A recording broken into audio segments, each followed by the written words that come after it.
সুপ্রিয় দর্শক, আপনারা যেখান থেকে দেশ রূপান্তরের সঙ্গে যুক্ত হয়েছেন সবাইকে জানাচ্ছি স্বাগতম।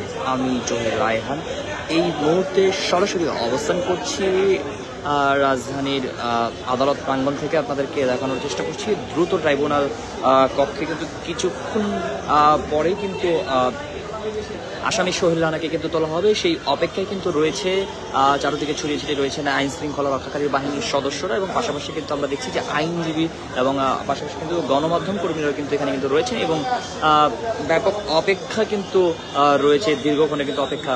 বেশ কিছুক্ষণ আগে কিন্তু আসামি সোহেল রানাকে কিন্তু হাজতখানা থেকে কিন্তু আদালতে কিন্তু নিয়ে আসা হয়েছে, এবং এখন কিন্তু এই মুহূর্তে কিন্তু তিনি আদালতে কিন্তু রয়েছেন, এবং কিছুক্ষণের মধ্যেই কিন্তু তাকে কিন্তু আদালতের এজলাসে কিন্তু তাকে তোলা হবে, এবং আজকে কিন্তু এই মামলা কিন্তু রায় হতে যাচ্ছে। এবং যেমনটি কিন্তু গত বৃহস্পতিবার কিন্তু জানানো হয়েছিল যুক্তিতর্কের মাধ্যমে, এবং এরপরে কিন্তু রায় ঘোষণার দিন কিন্তু ধার্য করা হবে আজ, এবং সেই রায়কে কেন্দ্র করে কিন্তু ব্যাপক পরিমাণ কিন্তু পুরো আদালত প্রাঙ্গণে কিন্তু আমরা দেখছি যে এক ধরনের কিন্তু ভিড় কিন্তু সৃষ্টি হয়েছে এই রায়কে ঘিরে।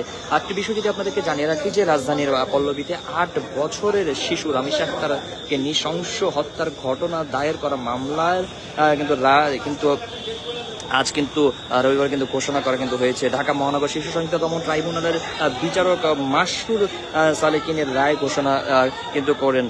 রায়ে আসামি সোহেল রানা ও তার স্ত্রী স্বপ্না আক্তারকে কিন্তু সর্বোচ্চ শাস্তি কিন্তু মৃত্যুদণ্ড কিন্তু প্রত্যাশা করছেন কিন্তু রাষ্ট্রপক্ষ। আসামি সোহেল রানা ও তার স্ত্রী স্বপ্না আক্তারের বিরুদ্ধে কিন্তু ভিকটিম রামিসাকে কিন্তু হত্যার অভিযোগ কিন্তু প্রমাণ করতে কিন্তু সক্ষম কিন্তু হয়েছে আদালত। ট্রাইব্যুনাল সেই বিবেচনা কিন্তু আসামিদের কিন্তু সর্বোচ্চ শাস্তি কিন্তু মৃত্যুদণ্ড কিন্তু প্রদান করবেন বলে কিন্তু এটাই কিন্তু তাদের কিন্তু প্রত্যাশা ছিল। এদিকে কিন্তু আসামি পক্ষ কিন্তু রাষ্ট্র নিযুক্ত আইনজীবী মুসা কালিমুল্লাহ জানিয়েছেন যে তারা ন্যায় বিচারও কিন্তু প্রত্যাশা করছেন। এর আগে কিন্তু আমরা দেখেছি যে বৃহস্পতিবার কিন্তু ঢাকা মহানগর শিশু সহিংসতা দমন ট্রাইব্যুনালের বিচারক মাসরুর সালেকিন যুক্তিতর্ক উপস্থাপনা শেষে কিন্তু রায়ের জন্য কিন্তু আজকের এই দিনটি কিন্তু তিনি কিন্তু নির্ধারণ করেন। এবং পূর্বের একটি বিষয় যেটা আপনাদেরকে জানিয়ে রাখি যে মামলার অভিযোগ থেকে যেমনটি জানা যায় যে রামিসা পপুলারের মডেল হাই স্কুলের 2য় শ্রেণীর কিন্তু ছাত্রী গত 19 মে সকাল 9টার দিকে সে ঘর থেকে বের হলে স্বপ্না তাকে কৌশলে কিন্তু নিজের কক্ষে কিন্তু নিয়ে যায়। সেদিন কিন্তু সকালে 10:30টার দিকে কিন্তু রামিসাকে কিন্তু স্কুলে পাঠানোর জন্য কিন্তু খোঁজাখুঁজি শুরু করেন তার মা। এক পর্যায়ে আসামিদের কক্ষের সামনে কিন্তু শিশুটির জুতো কিন্তু দেখতে পান, এবং ডাকাটাকে বড় কিন্তু কোনো সাড়া না পেয়ে কিন্তু রামিসার বাবা ও মা ভবনের অন্যান্য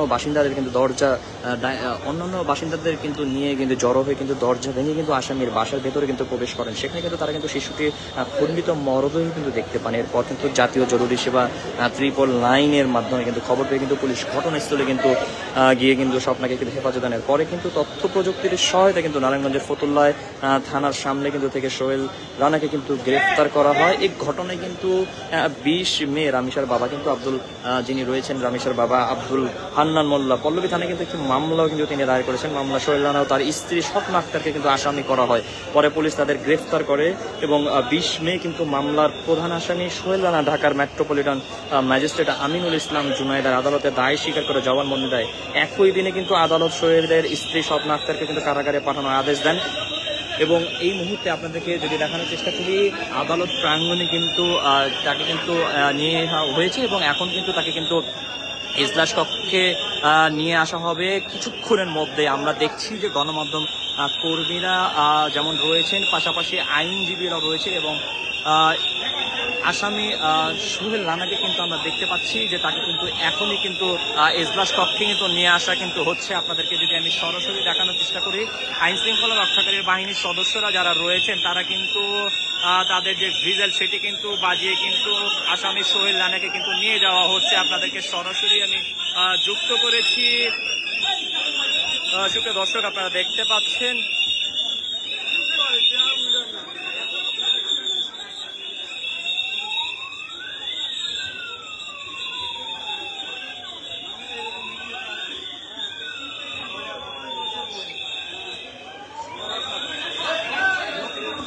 সুপ্রিয় দর্শক, আপনাদেরকে সরাসরি যুক্ত করেছি।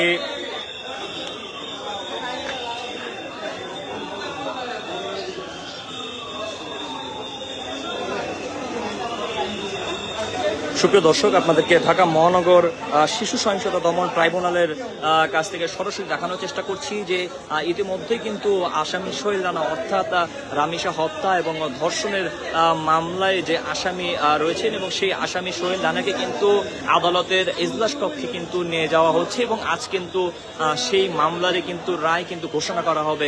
কিছুক্ষণ আগে কিন্তু আমরা দেখেছি যে আইন শৃঙ্খলা রক্ষাকারী বাহিনীর সদস্যরা কিন্তু আদালত প্রাঙ্গণে কিন্তু তারা কিন্তু ছিলেন এবং এখনই কিন্তু তাকে কিন্তু আইন শৃঙ্খলা রক্ষাকারী বাহিনীর সদস্যরা খুব নিরাপত্তার মধ্য দিয়ে কিন্তু তাকে কিন্তু এজলাস কক্ষে কিন্তু প্রবেশ করিয়েছেন এবং এর আগেও কিন্তু আমরা দেখেছি যে রামিসার বাবা কিন্তু আদালতে কিন্তু এসেছেন এবং এজলাস কক্ষে কিন্তু তারা কিন্তু রয়েছেন এবং আইনজীবীরাও কিন্তু এজলাস কক্ষে কিন্তু রয়েছেন এবং এই মুহূর্তে আমরা যেমনটি দেখেছি যে আসামি সোহেল রানা যে রয়েছে তাকে কিন্তু এজলাস কক্ষে কিন্তু নিয়ে যাওয়া হয়েছে এবং কিছুক্ষণের মধ্যেই কিন্তু এবং এর শুনানি কিন্তু শুরু হবে এবং এই শুনানির মধ্য দিয়েই কিন্তু আজকের রায় কিন্তু চূড়ান্ত কিন্তু ঘোষণা করা হবে বলে যেমনটি জানা গিয়েছে। তো সব মিলে এই ছিল আমার কাছ থেকে এখনকার মতন এই আদালত প্রাঙ্গণ থেকে সর্বশেষ। পরবর্তীতে যে কোনো ধরনের আপডেট পেতে দেশ রূপান্তরের সঙ্গেই যুক্ত থাকুন। ধন্যবাদ।